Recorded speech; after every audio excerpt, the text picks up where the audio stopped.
Welcome, everybody, to another episode of GTMN. It's April 10th, and we're going to start, Austin. I know you were just having lunch. We're going to start with an interesting story. Have you heard of this brand called Grüns? Grüns? Have you heard of this? What's it called? Grüns. G-R-U, but with the two dots on top, S. Mm-hmm. Grüns. I don't know why the founder named it Grüns, but they just got bought for $1 billion by Unilever, and you're not going to believe this. They have been in existence for 3 years. So, $1 billion in 3 years. In 3 years. And apparently it started in a Stanford dorm room. So this is a Stanford guy, worked on VC and investment banking or something, starts a consumer company selling a green gummy. All right, so this is green gummy. Do you know AG1 and like the Brian Johnson guy? And so all of these like nutritional products, he put it in a gummy format, and it just took off like crazy. I see them in the e-com space a lot, and they just announced 2 days ago $1 billion outcome with Unilever, and there you go. That's the first.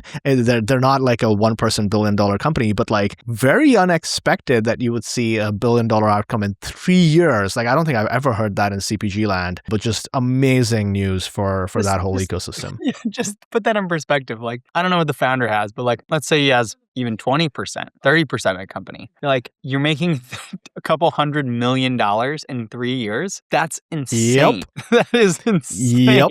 What a weird name, right? Like, it's like the name is Grüns. Grüns. I don't know how. I have to. I'm not a user of the product, but I've seen their marketing, and their marketing is like A+. And the things that they did differently, Austin, which surprised me, is within 3 years, not only did they do D2C, but they actually figured out that retail is important. So they were in Target and Walmart and Sam's Club from the very beginning. It was like a very savvy founder. They were doing things like incrementality testing and MMM from the very beginning. Like they were not holding any punches back, right? Like it was all going all in on doing this well at scale. And the lesson that I take from this is like, what's going to happen is seeing the success is going to be all of these other CPG companies are going to try and mimic this. And I'll tell you, their brand was fantastic. And that's the thing that got them to win. So this founder understood, distribution really, really well. Like it's just a gummy, right? But like distribution, marketing, scientific way of thinking, building a brand, like all the stuff that you and I have been talking about on this podcast, executed to the T. What a fantastic outcome. I mean, all right. For what is worth, it kind of reminds me of like, so I have like a variety of, call it like Instagram influencers who I see following like a similar trajectory with direct consumer brands. And so I think if there was going to be $1 billion acquisition of a 2.5 to 3 year old company, it being consumer-based brand with something like a physical product, to me makes a lot of sense compared to say like an enterprise brand. Although we saw Wiz, for example, just sell recently for an astronomical amount with kind of a similar story for B2C and enterprise. Yeah. Just we're living in wild times. Like these numbers are astronomical. And something I just looked up while you were talking about Grüns is like they got to $20 million with 2 employees. So that's also something in my mind is how many sleeping businesses out there are $20 to $30 million with a handful of employees, and they're just waiting to be activated by, a greater power in the form of AI. Yeah. I mean, power to, the founder, Chad. I think his name is Chad. It's just such a classic name. And like also just, these type of outcomes, now that you've seen it once, they're possible in the CPG space. And I think it's going to actually encourage a lot of CPG founders because a lot of CPG and e-com people were kind of, I wouldn't say given up, but like they don't see these type of outcomes often. And so when you see one or two like this, that 3 years, $1 billion bought by Unilever, like think about all the people it's going to inspire to do like something similar. So I think it's a fantastic time. And if you're an AI pilled, like good, marketer and have an instinct and scrappiness to create a product, like this is your time. Oh my God, what a great time to be alive. All right. In other acquisition news, I don't know if you saw this, but had you ever complete pivot from CPG billion-dollar exit to a MarTech tool? Did you ever use Keyplay? Did you ever know Adam Sconfield? Yeah. They got so they just got acquired by Inflection. Yeah, they sold to Inflection, and Keyplay is no more. We were a customer. I really enjoyed or thought highly of like the Keyplay sort of idea, but he pointed out in his so what is Keyplay for people who are listening? They had created, essentially think of it as like a database of all possible companies, but in a format that lends itself well to sales and marketing in the modern world. So instead of saying, this business is a SaaS business, which doesn't have much value, they would classify the firmographics and, they're SaaS, but they're in the marketing analytics space or the marketing intelligence space and be much more specific. So if you're a go-to-market person in B2B SaaS, you could log into Keyplay and create your target account list in a much more informed manner than what you could do before. And what he called out in his note on LinkedIn is, hey, this is a nice feature, but it's not a platform. We can't really sort of build something sustainable. So they were telling everybody, go to Clay, and they're going to be part of Inflection. So yeah, two interesting acquisition news items to start with today. Yeah. I mean, Keyplay, I'm not surprised by it. I think I either met or talked to the founder of Keyplay, but you're right. It was always a feature, not a platform. And in fact, when I was working with Clarify, we thought about that a lot. And you've probably seen Clarify has this functionality called Rep inside the tool now. And so I actually think that this style of like, hey, harvest and prospect people will probably live in most CRMs, because underneath the hood, all it is just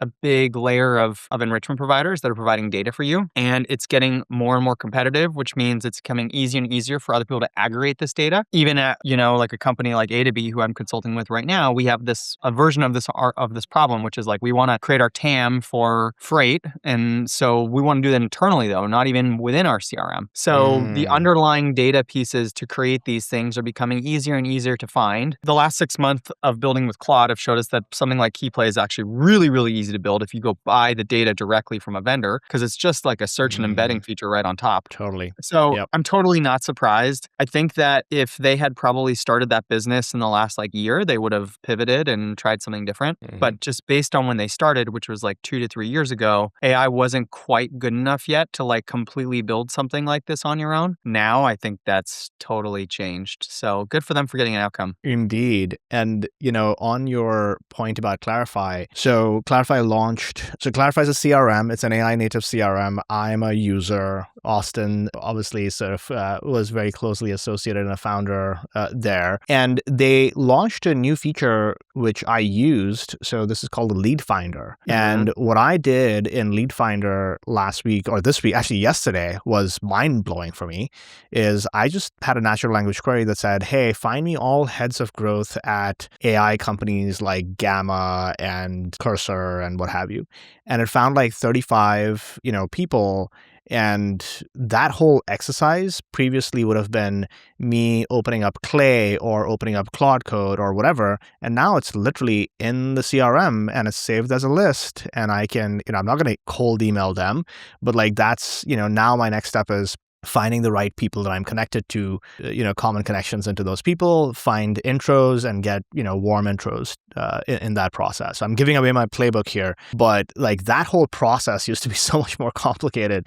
And now it's just vibe prospecting. That's what I'm going to call it. That's what this is. And it's pretty cool. I feel very excited about leveraging that for doing warm outbounding. Yeah. No doubt. I think this is going to be incredibly powerful, especially for small teams and individual operators, where the burden of having to go do this stuff on your own normally falls on a team of folks helping you. And it's also just interesting. It gets to this point of how far can you get with out of box tools versus trying to build something yourself. So good to know that it's useful. I also, it's funny. This world between personal CRM and business CRM is kind of blending in a weird way. There's lots of times where I want to find the right person. And so if I think about finding people today, do I find them in LinkedIn? Do I find them on Google search? Do I find them in Gemini? Do I find them in Claude? Or do I find them in a lead finder? Even if it's something trivial, like I'm going to San Francisco next week and maybe I want to invite a couple people to dinner with me and some buddies, right? So we're seeing this weird blend between the professional and and private that I think is now coming out in a lot of these tools. Did you see the whole Karpathy thing of like creating a personal knowledge base? Have you heard of this? No, tell me more, because I Andrej published this recently. Yeah, so Andrej Karpathy, the ex, like, I think Tesla guy and maybe even OpenAI guy, I don't know, but he's like a known, very famous sort of AI researcher and practitioner. And he released this thing where he's basically, and I think he's open sourced it, but essentially a framework for dumping all of your data into a central sort of place and then creating a wiki-like experience on top of that. So the system does the linking for you. And it's kind of eerily similar to the concept that you were talking about, Austin. So I thought you might find it interesting. But I haven't read into like too much of the details of exactly how he's doing it. But there's a whole sort of GitHub that he put out there to sort of walk people through it. So interesting times. Here's a controversial point, though, on this, and I'm actually curious to get your opinion. So there's lots of cool stuff happening with AI, and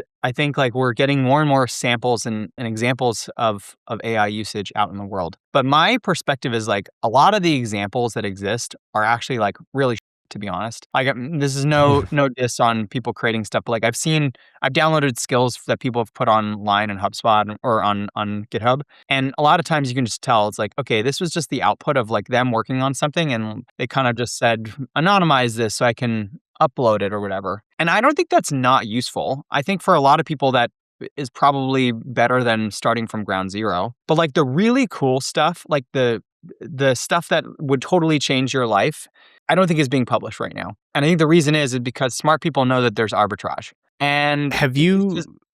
Yeah. No, I'm totally with you.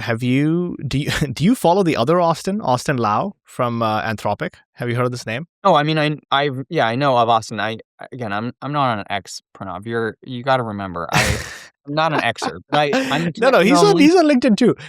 No, he's on LinkedIn too. So Austin Lau, he put out an interesting sort of post. So obviously, so Austin Lau's story is interesting. He was at Notion before this, and I think Webflow before this, and he was a performance marketer. He joined Anthropic as the first performance marketer at Anthropic. And there's a whole story about, he was like the single marketer that was running everything at Anthropic. That whole story is based on Austin. And he's amazing. He's a very humble guy. So he posted on both LinkedIn and X about his, 4-step process on thinking about how to leverage Claude for doing some of this. And one of the points he made is like the third point or the fourth point that he made was you have to figure out skills that only apply to you. And what he meant by that was like things that are uniquely only possible in your environment with your connections and with your, whatever unique thing that you have. And I totally agree, right? Like it's the same thing as content on the internet. If it's not unique in some way, then you're not really adding to the corpus of the internet. And so you're not going to get any returns out of it. I think the same thing is true for these skills that everyone's publishing on GitHub.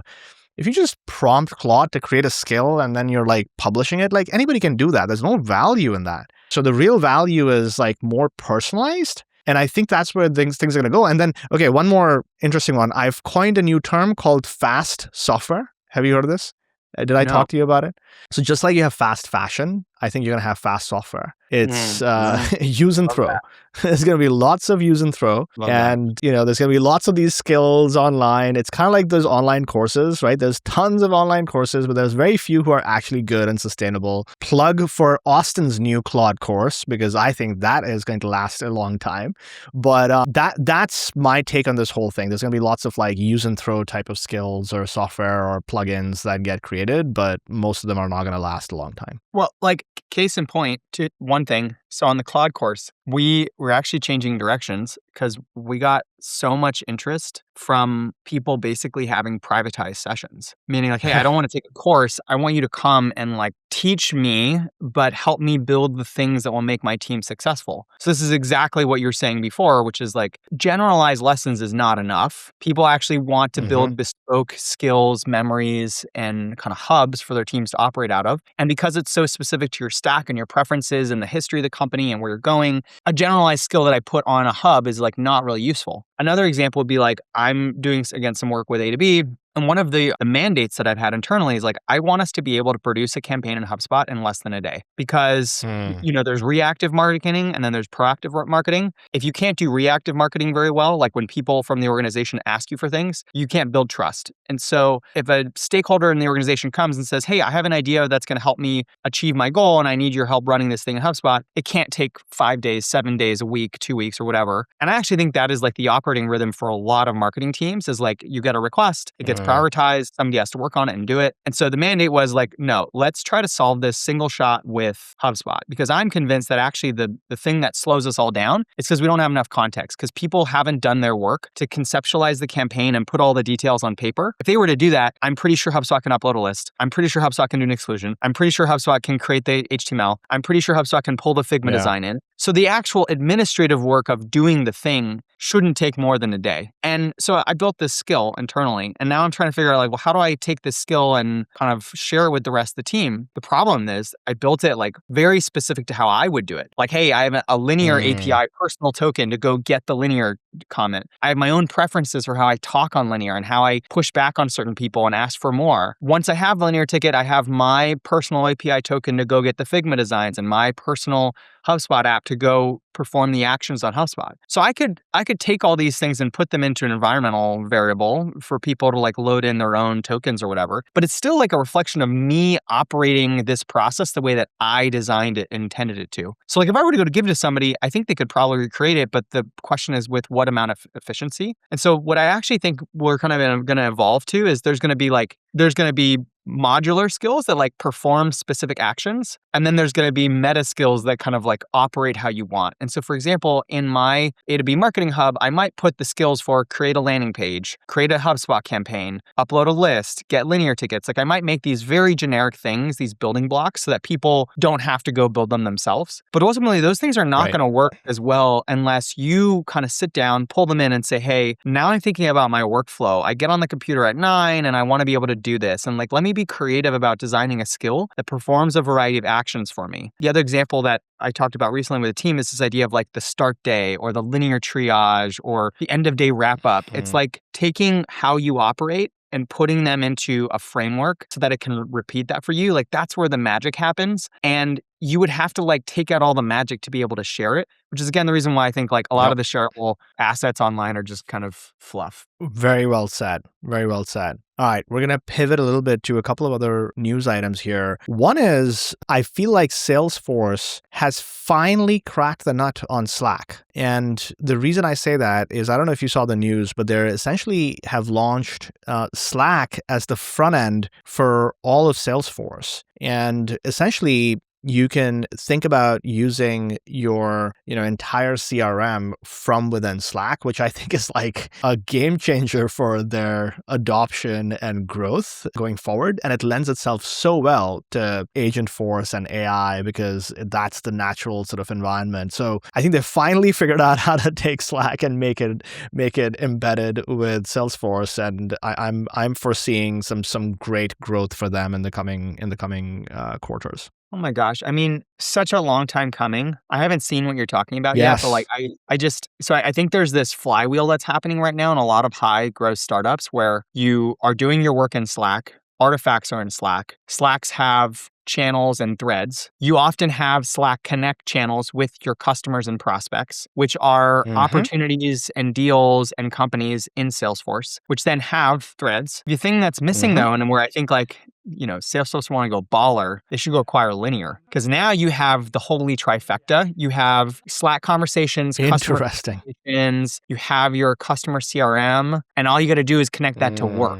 And as long as they can acquire something like Linear and not destroy it with their own internal thing, because like we just talked about this in the skill, all of my skills now rely on this framework of like triangulating Slack, some type of database, and Linear. Like I'm connecting context among all three of those to try to do work. And usually like work happens in the Linear ticket, but there's sometimes a Slack thread that gets automatic. No, you're right. Yeah, you're 100% right that if Linear, because we do the same thing internally, right? Linear and Slack are sort of our core ways in which we interact. So I think there's a really interesting opportunity there. If Benioff is listening, go buy Linear. It'll be cheap right now. I think. That would be insane. I would love that. Especially if everything's connected via a massive MCP, just be great. Yeah.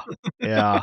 Okay. Another one that was interesting is HubSpot apparently has launched a new billing model for its Breeze AI agents, charging customers only when the agent successfully completes a task. So qualifying a lead or resolving a ticket. So outcome-based pricing for HubSpot, which is going to be, I've really thought about this. Like, it's not really an outcome, right? Like qualifying a lead is just an action. So it's more like usage-based in my opinion than outcome-based. But like, I think it's really hard to do outcome-based in sales and marketing because the only outcome that matters is sales, right?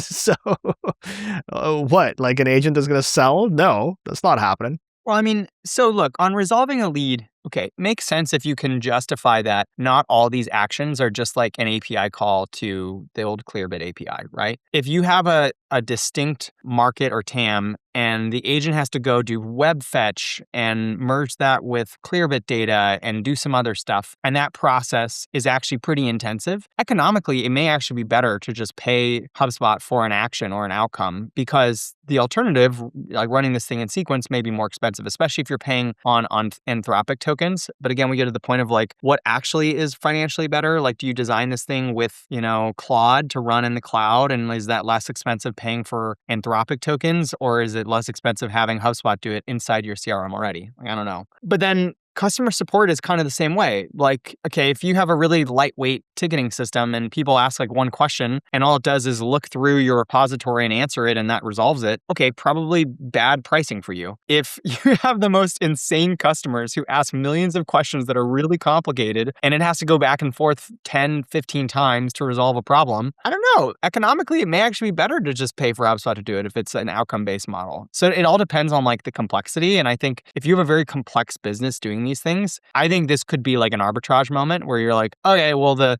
Anthropic tokens model would cost me X doing it myself, and HubSpot doing it with their Anthropic token is going to cost me less. So if you have a very complex business, it probably is better to use HubSpot. And they're probably hoping that enough people across the whole spectrum of complex and non-complex businesses use it so it all kind of mellows out, But if only the most complex customers were to use HubSpot, it's going to break their pricing model. Fair point. We're building our own agent right now. We actually have it built internally and we're launching it to our customers soon. And what this agent does for support is... or for what? Yeah, for support, for customer-facing sort of interactions, right? So we do Slack with every single customer. So sometimes they'll have questions like, hey, there'll be like a very technical, nuanced question about marketing measurement or incrementality or attribution or even marketing strategy. And right now we have, 3 or 4 people who sort of are customer-facing who, respond to those questions. And it gets fairly deep, it gets fairly technical, and we're talking about like some really sophisticated marketers here. And we've trained this agent to operate with all of our internal knowledge base. So not just a publicly facing help center, but all of our internal documentation and like how the product actually works. And we're going to launch it. And I don't think I would ever use an, HubSpot or like some off the shelf like support type of platform for it because of how much control we want to have in how we respond. And we've also given this bot a personality. We want it to be quirky and funny and sarcastic, right? So like, I don't, maybe there'll be a world where we will use like, Anthropic's new Claude managed agent concept. But for now, we are doing our own sort of training in our own environment. And then, we're going to go out there. So I think it'll depend a lot on like how simple or how complicated and how much nuance you have in the product domain and how much control you want to have versus relying on a third party where maybe that control is kind of, there's a guardrail to how much you can do. Yeah, it's interesting. The convergence of like built-in software AI agents with custom agents is becoming more and more clear to me. Like even Linear, we just talked about, like Linear has an agent that can like auto-resolve things. But the problem is it doesn't have the context of your entire company. And so I actually think that the world is probably moving more towards, hey, I want to deploy my own agent within your system, not I want to use your agent that's like trained on your system to solve problems for me, right? And Interesting. Because otherwise, every single piece of software you use needs to be like integrated with everything to operate functionally correct, right? Like if you have a support agent and needs access to like CRM data and email data and docs and, your Slack channels, and it needs like 5, 10, 15 integrations to like work as properly as if you just created it yourself and kind of then allowed it to operate within that environment, which in some ways gets to part of the idea we were talking before of like this idea of like a personal library. I also think companies might start to build their own like data lakes of like context libraries for the company that any agent can be kind of plugged into. Yep. It Exactly. reminds me so much of like early CDP days where the problem to be solved is like we have lots of people that need lots of integrations. So what do? We like consolidate all the integrations into one spot and then we point them at different places. So you can imagine, I agree. your support and your linear and all these other tools want the context of 10 or 15 tools. So you build that data kind of context once, and then you just like send a webhook at a place or you point an agent at a place and it's able to operate in that environment. Yeah, totally fair. Okay, we talked so much about agents. There's a couple of other like ad tech, martech news that's worth going into. So one is, I actually want to put this on the screen. So let me share here. Apparently, OpenAI's revenue plans, this probably must be from their latest fundraise pitch deck, but this was reported by The Information. They always have interesting scoops, but they are projecting $100 billion in advertising revenue by 2029. So that's like 3 years later. Whoa. And large and number. Almost 150 billion in advertising spend or revenue by 2030. Just wild. But do we think they're gonna? Yeah. So if they get to 30 this year, that's also insane. Yeah, that is revenue. That is not recurring revenue. That's revenue. So that means recurring on a run rate basis, that probably is closer to 50, 60, right? You see what I'm saying? And it's not crazy because like the Claude news was Anthropic has gone from 9 to 30 in like 3 months from a run rate perspective, which is wild. So it almost feels like Anthropic might be bigger than OpenAI if they continue on that trajectory this year. Well, my ramp billing statement definitely tells me that Anthropic is growing. Yep. I get $100 charges like every other day for Anthropic. You know what that tells me? You're doing really well in your little consulting business if you're spending $200 every few days on Anthropic. It's an optimization problem, right? Like I haven't figured out how to spend less. And I keep trying. Like I've already written online about my ways to hijack Claude Max. And, I have my little agent bot, Gary, who logs into Claude Max. And that's still not enough because like sometimes Wait. They solved for your pain point, Austin? I don't know if you noticed, they announced yesterday that they have a new method where you can use the latest model. I forget the name, but is it Opus? It's Opus, right? That's what it's called. Okay, so you use Opus for the strategy and you use Sonnet for the execution. Yeah, although I've been doing that and sometimes Sonnet is terrible. Okay. So maybe they will come to the same realization, but they're actively trying to figure out this problem of optimizing within their own portfolio of models, which one is the right model for which type of task so that they're not burning through tons of tokens. I have a hard-coded memory in my Claude file that says only use Opus for subagents. And I have a skill that's called Opus only that just has a long block reminding the Claude sessionman that like when you break up this work, use Opus agents because I found that I was working on big projects and like the quality would be going down over time. And then I realized it was because when the projects get bigger and the main thread's context window gets smaller and it's using Sonnet threads, those Sonnet threads just fill up so quickly and the quality is really poor. When I switched over now and I'm just forcing it to use Opus subagents, the quality remains really, really high, which again, it burns through the session a lot faster. Like your usage goes way up in a session, but I would rather work less and have the quality be good than have to like keep cycling endlessly on a crappy session with Sonnet. Yep. But again, like a new model could come out in 6 months and then all the subagents will be running Opus and then good game. The bar will just keep going up. So OpenAI, $30 billion in revenue this year.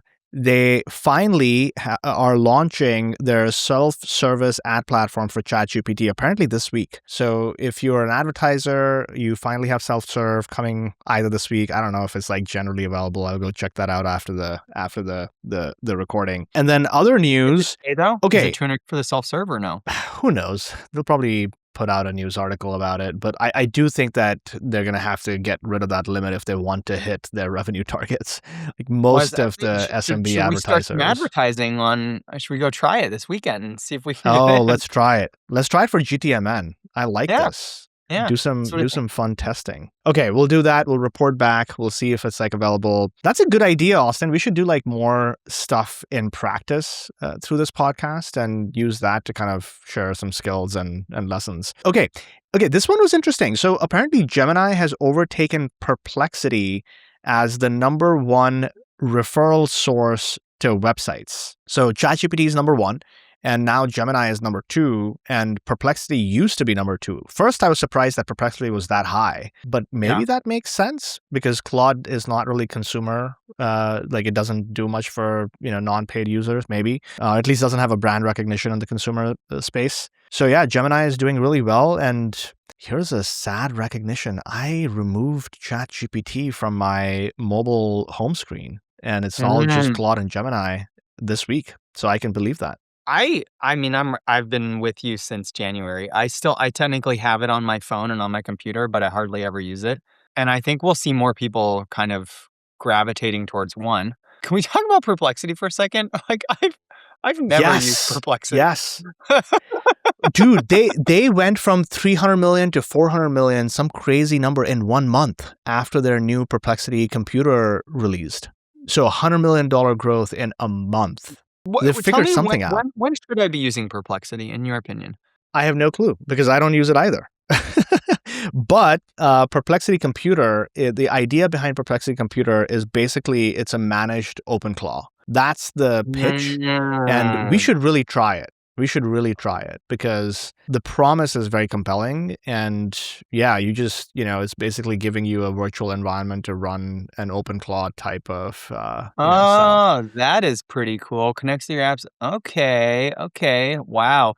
I mean, we kind of predicted this a couple weeks back because I was talking about Gary and what I built with my Mac Mini in the basement. And we were talking how eventually you won't have hardware in your basement. You'll just have hardware in the cloud somewhere. Again, the question, though, is what the cost is. Because, you can buy a very good machine and you can run a localized model, like a Quen model. Totally. But think about it, Austin. Like, an average person is not doing that. Like, in fact, even me, right? Like, I think about my own life and I'm like, am I going to go... No. But my point being, I think Perplexity Computer is meant to, kind of build what you have built with Gary at scale for like my wife, or like I would totally set my wife up with a Perplexity Computer. You see? Yeah. Like, I'm gonna go try it. I'm gonna come back next week with a. Well, look, you see, it's already asking me to pay $200 a month. I haven't even tried it yet. Come on, guys. The heck? And this is what I'm talking about. So that's $2,500 a year. I can buy a machine for $5,000 and put a Quen model on it, and then I have no cost, and I can probably finance that with Apple. And when the computer changes in 6 months, I can just re-up to a better machine. You're being too rational. You are in the 0.1% of people who will do that, and 99.9% of people are just going to use Perplexity Computer. Okay, I'll go. Try it out. Yeah. Okay, I'll go try it. Yeah. All right. Two things that were interesting to close that out. So one is, have you ever heard of AI Max on Google search? Have you heard of like what this does?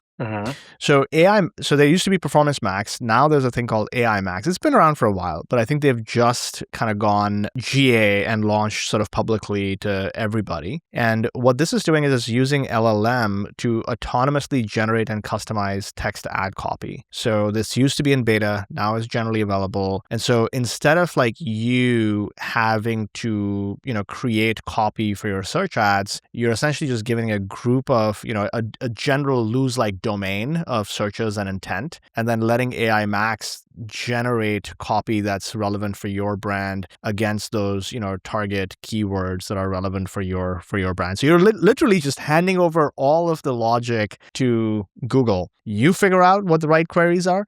You figure out what the right copy is to go from intent to click, which is wild.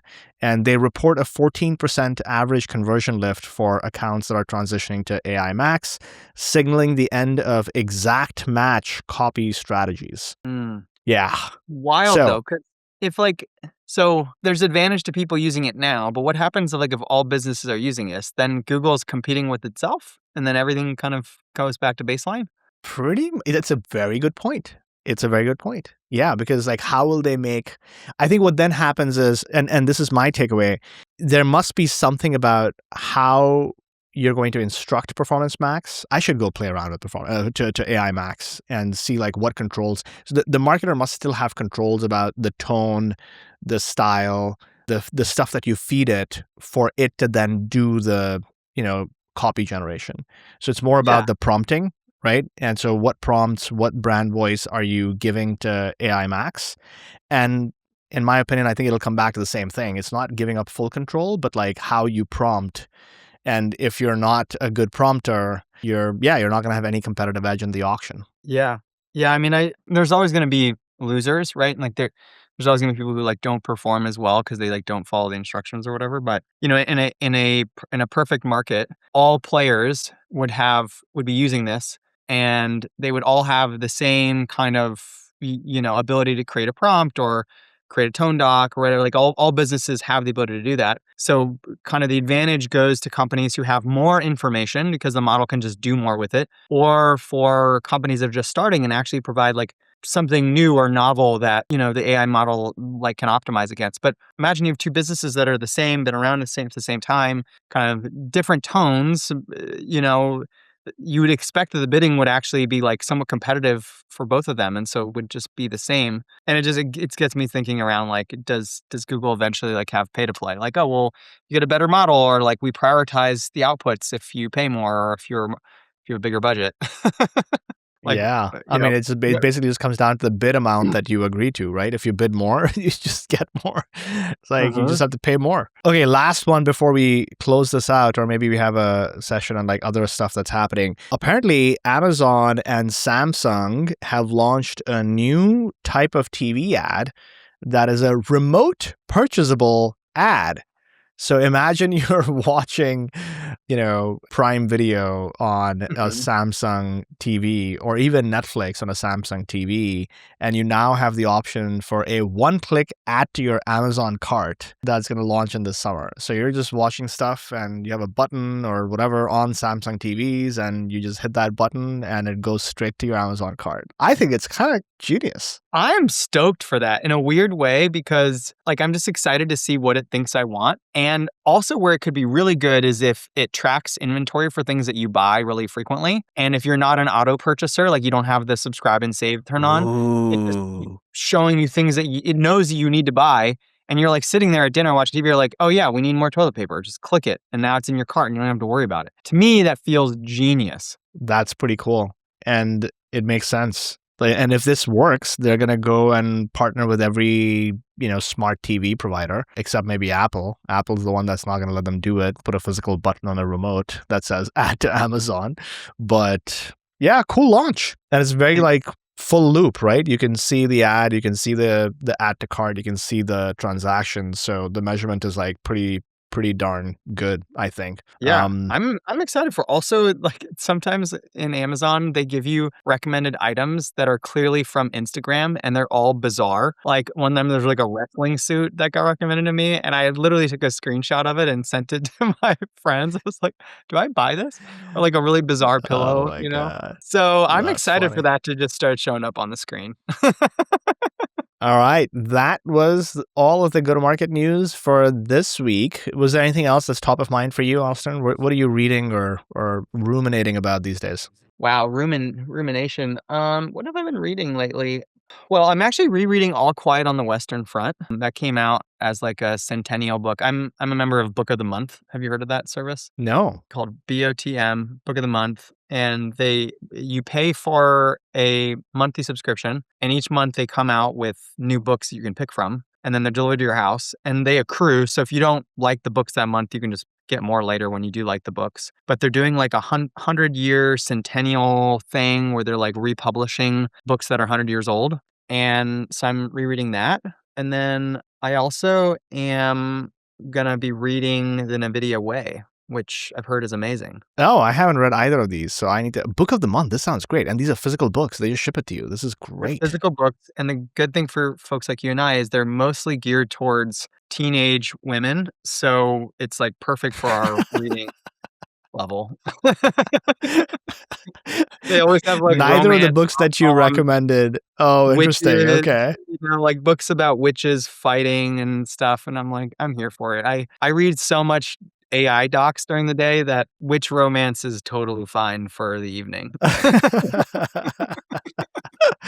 Oh my God. Okay. Well, book of the month. That's the shout out of this episode. This was fun, Austin. We're going to do it again next week. If you're in SF, let's hang out. Finally, because I know you've made a couple of trips and we've not had a chance to like meet IRL. And thank you everybody for listening to another episode of GTMN.